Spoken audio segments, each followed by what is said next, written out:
Welcome back to another episode of AdventureSphere. Today I'll be covering Brandon Edward Perdue, missing from Medford, Oregon.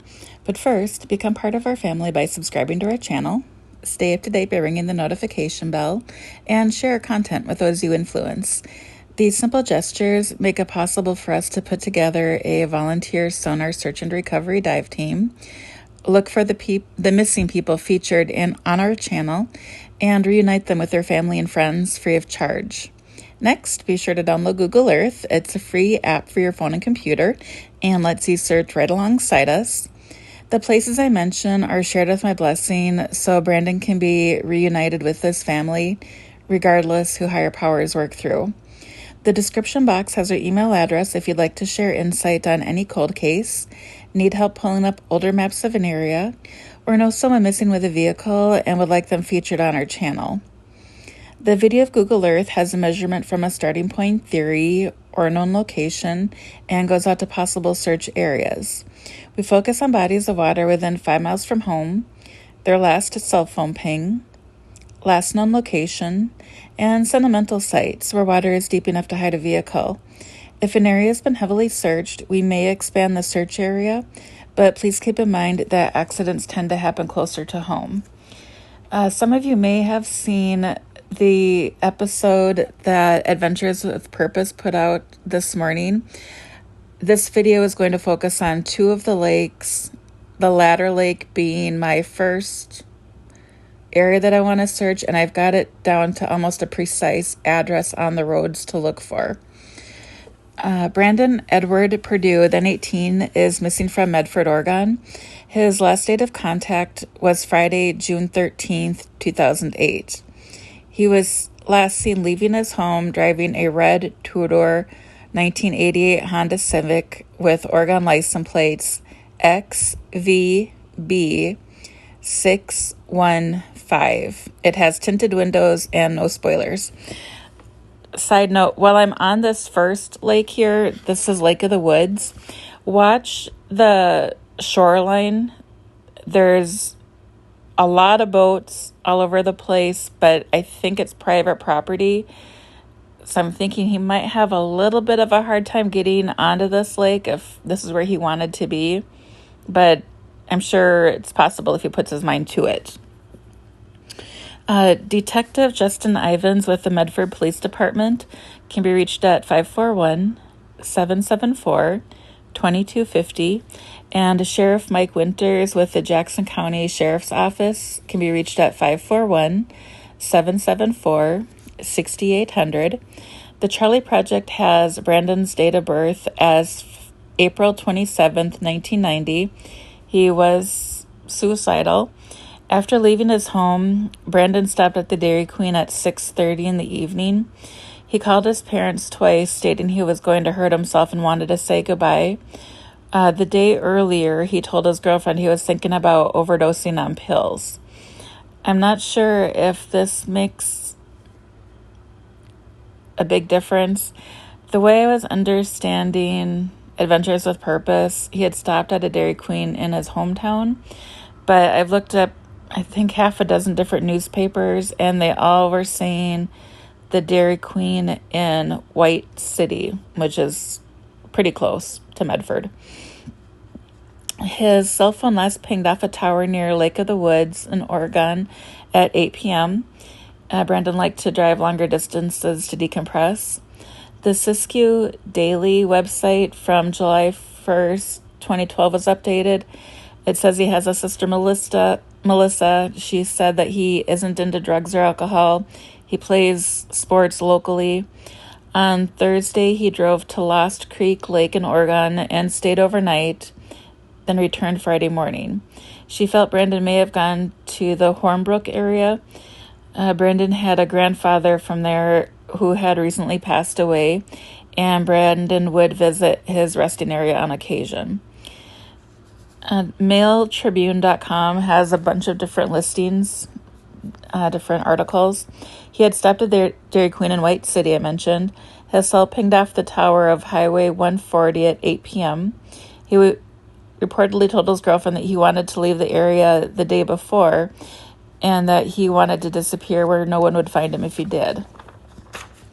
They have their next most recent posting on October 5th, 2008.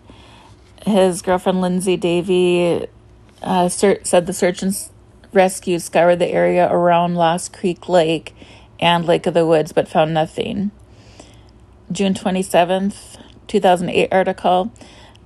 Friends and family and searchers gathered at the Hawthorne Park at 7 p.m. The public was invited to hold vigil with him. Ground and air crews were unable to locate him. A week earlier, June 21st, 2008,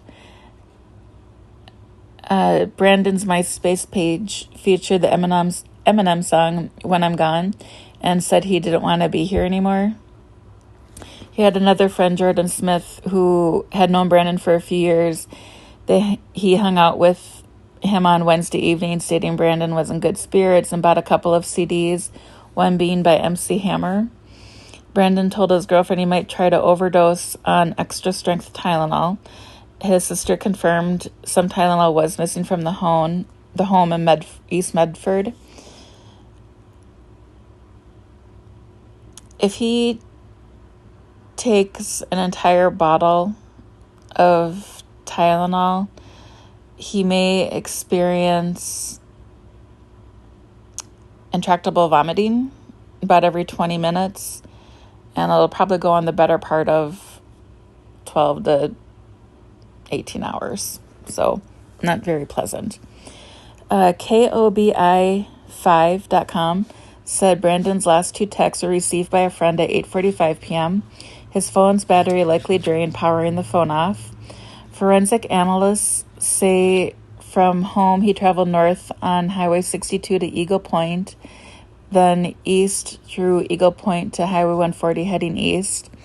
A cell tower on Robinson Butte pinged at 7:46 p.m. That tower is just south of Highway 140 between Fish Lake and Lake of the Woods. Air searches that followed Highway 140 east extended into the Klamath Basin. They say it's also possible the vehicle may have already been recovered and that wrecking yards and tow companies in Southern Oregon and Northern California should check their tow records and inventory for the car. KTVL.com said Brandon's DNA and dental records are stored with the University of North Texas for comparison to unidentified remain entries. So the places I was curious about I believe this one is, I think these are all actually in the Lost Creek Lake. There's the McLeod Wayside, Lost Creek Lake Viewpoint, and the marina. It looks like there's some sort of a dam there, so it might be a good place to ditch his car. I'm not exactly sure, and I don't think the marina would be able to take his car, but maybe it floated down to the side. But it looked like it was a rock or boulder and deeper into the lake from the edge of the dock, so I don't know if that would be possible for him. There's the Rogue River, but the two precise points I would love for somebody to check would be 39877 Crater Lake Parkway, and the second one is 1000 Lewis Road. I'm curious when those guardrails were installed, because that could be a perfect area. There's no trees in the way to block his entry into the water. So if the guardrails are either non-existent then are replaced, it would be a good starting place to look for him. If you like this episode and haven't done so already, please subscribe to our channel, give our videos a thumbs up, and share the movement with those you influence. What do you think happened? Do you think we should search in one of those last two locations, or do you think I should be looking for a different area? Share your ideas. Helps the family and our community efforts. You may have a different way of thinking that could bring him home. We really appreciate the time you've invested into watching our purpose come to life. It means the world to us, these families, and the communities we serve. 100% of donations received stay within the organization to help purchase sonar equipment that will help families for years to come. Your contributions from subscribing, watching our content, liking and sharing, to financial support make it possible to offer our services free of charge when these families and the communities need all of us the most. To show our gratitude, I'll release a giveaway and donation video shortly. The first giveaway will occur when we reach 300 subscribers, and you must be subscribed to win. Immediate donation links are in the description. Kickstarter and GoFundMe campaigns are coming soon. The video will play for about another 20 minutes or so you can see the entire search area. And I do zoom in pretty close on the 2 addresses that I listed. Immediate donation links are in the description. Kickstarter and GoFundMe campaigns are coming soon. So the entire video has about 20 minutes left. Thanks for watching. Stay safe and remember that we love you.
you.